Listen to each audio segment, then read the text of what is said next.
आज से 3 महीने पहले फरवरी 2024 में खबर देखी थी कि भारत के द्वारा पाकिस्तान को जाने वाला जो रावी नदी का पानी है उसके ऊपर रोक लगा दी गई थी। और भारत ने ऐसा किया था पंजाब में शाहपुर कांडी में एक डैम बनाते हुए। लेकिन पाकिस्तान ने इस चीज़ का जो रिएक्शन दिया था वो बहुत ही ख़राब था। पाकिस्तान ने कहा कि भारत ऐसा करने से हमारे ऊपर वाटर टेररिज्म कर रहा है। उस समय इंडिया ने इस चीज़ को लेकर जो जवाब दिया वो बहुत ही सिंपल था कि देखिए, हमने जो भी यहाँ पे कदम लिए हैं इंडस वाटर ट्रीटी की जो टर्म्स एंड कंडीशंस हैं उसके तहत ही हमने यहाँ पे कदम लिए हैं और हमारे द्वारा कोई भी गलत कदम नहीं लिया गया है। और अब दोस्तों, इंडस वाटर ट्रीटी को लेकर इंडिया का जो यहाँ पे टोटल स्ट्रैटेजी है वो भी इंडिया ने सामने रख दी है। इंडिया ने अपने जो अधिकारी हैं उनको साफ साफ बोल दिया है कि जम्मू कश्मीर में जो इंडस वाटर ट्रीटी के तहत आने वाली नदियां हैं उनका हमें बेटर यूटिलाइजेशन करना है, उनके ऊपर जितना हो सके हमें डैम्स को बनाना है एंड साथ में हमें बेसिकली पाकिस्तान की तरफ जाने वाला जो पानी है उसको बेसिकली मिनिमाइज करना है। इनफैक्ट ऐसी सिमिलर स्ट्रैटेजी इंडिया के द्वारा आज से कुछ साल पहले भी सामने लाई गई थी। तब इंडिया ने कहा था कि इंडस वाटर ट्रीटी के तहत आने वाली नदियों का पानी बेटर यूटिलाइज करने के लिए हम लोग 10 से भी ज़्यादा हाइड्रो पावर प्रोजेक्ट्स हैं जिनको कि यहाँ पर बनाने वाले हैं। इसी पर्टिकुलर स्ट्रैटेजी के बारे में बात करेंगे। क्या आखिरकार वजह रही कि इंडिया के द्वारा इतना ज़्यादा स्ट्रॉन्ग कदम यहाँ पे लिया गया है? इंडस वाटर ट्रीटी के तहत जो शर्तें हैं वो क्या हैं, उनको भी समझने का यहाँ पे प्रयास करने वाले हैं। आइए शुरू करते हैं मेरे साथ। मेरा नाम है अनिरुद्ध। यदि आप लोग हमें फॉलो करना चाहते हैं, हमारे लेक्चर्स के अपडेट्स को प्राप्त करना चाहते हैं तो यहाँ पर दिए गए टेलीग्राम चैनल्स के माध्यम से ऐसा कर सकते हैं। ऑल राइट, सबसे पहले इंडस वाटर ट्रीटी के जो प्रावधान है उसको समझ लेते हैं। सबसे पहली बात तो ये एक ऐसी ट्रीटी है जो कि सक्सेसफुली दोनों देशों के बीच में पिछले लगभग 60-62 साल से चलती आ रही है। इस ट्रीटी को 1960 में दोनों देशों के बीच में साइन करवाया गया था and as per this treaty जो वेस्टर्न नदियां हैं जिसमें कि चेनाब आती है, झेलम आती है, इंडस आती है, इनके ऊपर जो मेन राइट है वो पाकिस्तान का है। लेकिन भारत के पास भी यहाँ पर कुछ लिमिटेड राइट्स अवेलेबल हैं। वो क्या क्या राइट्स हैं? भारत इन नदियों का इस्तेमाल कर सकता है इरिगेशन पर्पसेस के लिए, run of the river power plants के लिए जिनको हम लोग हाइड्रो पावर प्रोजेक्ट्स बोलते हैं,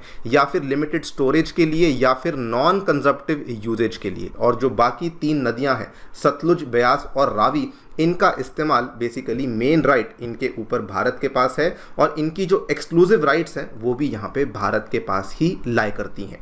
लेकिन इसमें जो ट्रीटी में कई सारी प्रॉब्लम्स चल रही थी और इनफैक्ट चूंकि यहाँ पे बहुत सारी प्रॉब्लम्स चल रही थी तो पिछले साल जनवरी 2023 में इंडिया के द्वारा पाकिस्तान को इस ट्रीटी को अमेंड करने के लिए एक ऑफिशियल नोटिस भी सेंड किया गया था। आप लोग यहाँ पे देख सकते हैं, India sends notice to Pakistan in order to amend the 1960 Indus water treaty. और नोटिस में इंडिया ने बड़े सिंपल शब्दों में कहा था कि देखिए, हम लोग काफ़ी लंबे टाइम से कोशिश कर रहे हैं कि जो भी इंडस वाटर ट्रीटी के तहत डिस्प्यूट्स हैं उनको सॉल्व किया जाए, लेकिन पाकिस्तान यहाँ पे इन डिस्प्यूट्स को सॉल्व करना ही नहीं चाहता है।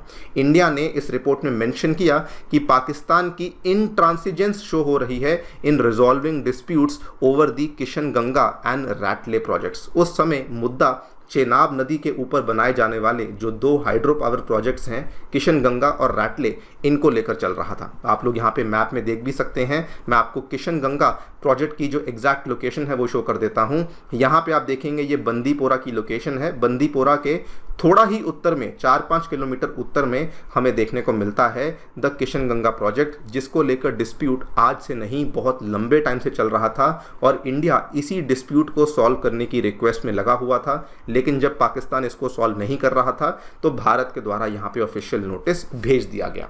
इंडिया ने अपने इस नोटिस में बड़ी सिंपल सी डिमांड करी थी। इंडिया ने कहा कि एक न्यूट्रल पार्टी को बिठाया जाए जो कि वर्ल्ड बैंक नहीं होनी चाहिए, जो कि आकर के इस डिस्प्यूट को सॉल्व करेगी। लेकिन पाकिस्तान ने यहाँ पर क्या कहा?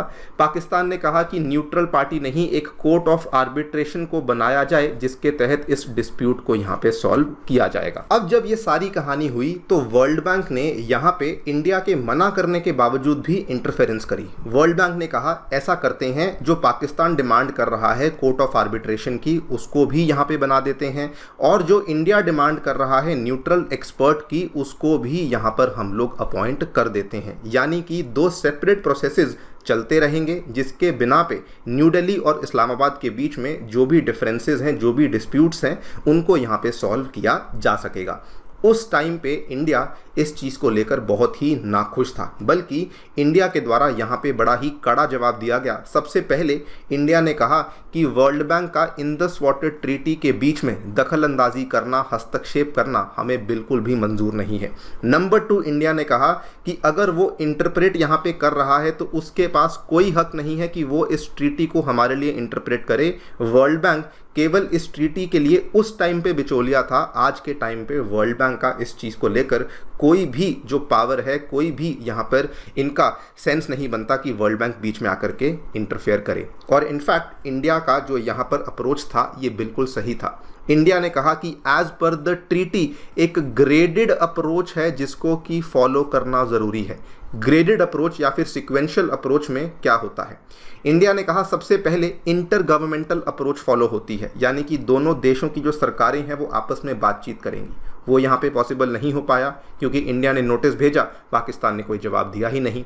दूसरा स्टेप होता है कि एक न्यूट्रल एक्सपर्ट को अपॉइंट किया जाएगा, और अगर ये भी फेल होता है तब जाकर के तीसरा स्टेप आता है, जिस केस में पूरा का पूरा जो मुद्दा है वो कोर्ट ऑफ आर्बिट्रेशन में ले जाया जाएगा, और ये जो कोर्ट होगी ये यहाँ पर जाकर के इस ट्रीटी को इंटरप्रेट करने का प्रयास कर सकती है। तो क्योंकि इंडिया ने कहा कि ये स्टेप फेल हुआ, हमने ये स्टेप लिया है, तो इसीलिए हमारा द्वारा जो लिया गया कदम है ये बिल्कुल सही है। लेकिन दोस्तों इस चीज़ को लेकर 1 साल से भी ज़्यादा बीत चुका है, किसी प्रकार का कोई भी यहाँ पे प्रॉपर कदम नहीं लिया गया था, और इसीलिए फरवरी के महीने में इंडिया के द्वारा बड़ा ही स्ट्रॉन्ग स्टेप लिया गया और रावी नदी का जो पानी था ये रोक लिया गया था। वैसे भी रावी नदी के ऊपर जो एक्सक्लूसिव राइट्स हैं वो तो वैसे भी इंडिया के पास हैं, तो इंडिया ने कहा कि अगर हम लोग यहाँ पर ये कर भी रहे हैं तो बिल्कुल भी गलत नहीं कर रहे हैं। लेकिन अब इंडिया ने अपनी स्ट्रैटेजी बिल्कुल क्लियरली सामने रख दी है यहाँ पर, बल्कि हमारे जो डेप्यूटी NSA हैं मिस्टर विक्रम मिस्री,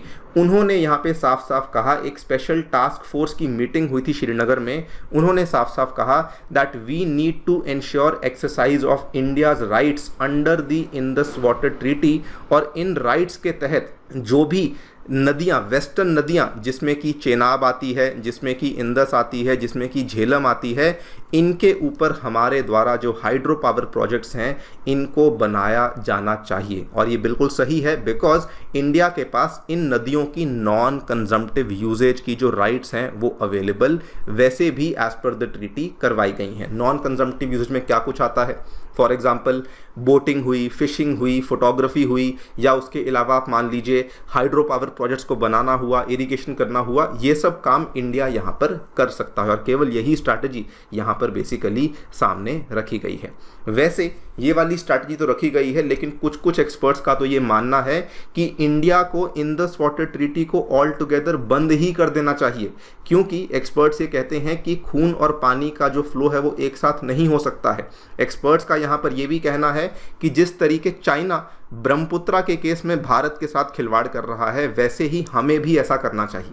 ना देखिए ये वाले कदम तो कुछ ज़्यादा ही एक्सट्रीम हो जाते हैं, लेकिन हाँ, जो इंडिया की स्ट्रैटेजी यहाँ पर चल रही है कि जो वेस्टर्न नदियाँ हैं हम लोग उनका नॉन कंजम्पटिव यूजेज करें, और जो ईस्टर्न नदियाँ हैं क्योंकि वैसे भी उनके पास, उनको लेकर हमारे पास एक्सक्लूसिव राइट्स हैं, तो हम जो चाहें करें, यहाँ तक की स्ट्रैटेजी इंडिया की बिल्कुल जस्टिफाइड है। बाकी आप लोग क्या सोचते हैं हमें डेफिनेटली बताएं कमेंट सेक्शन में।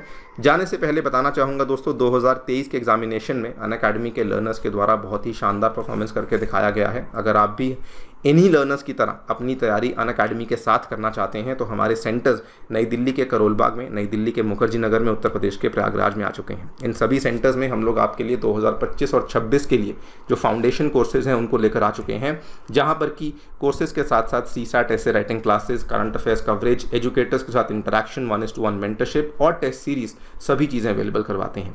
फिर भी आपको कोई डाउट है, काउंसलिंग की आवश्यकता है, तो आप नीचे दिए गए फ़ोन नंबर्स पर फ़ोन भी कर सकते हैं। एक डेडिकेटेड काउंसलर आपके साथ टच में रहेंगे, या इसके अलावा आप लोग सेंटर्स को जाकर के विजिट भी कर सकते हैं। Thank you so much for listening, stay tuned and stay safe.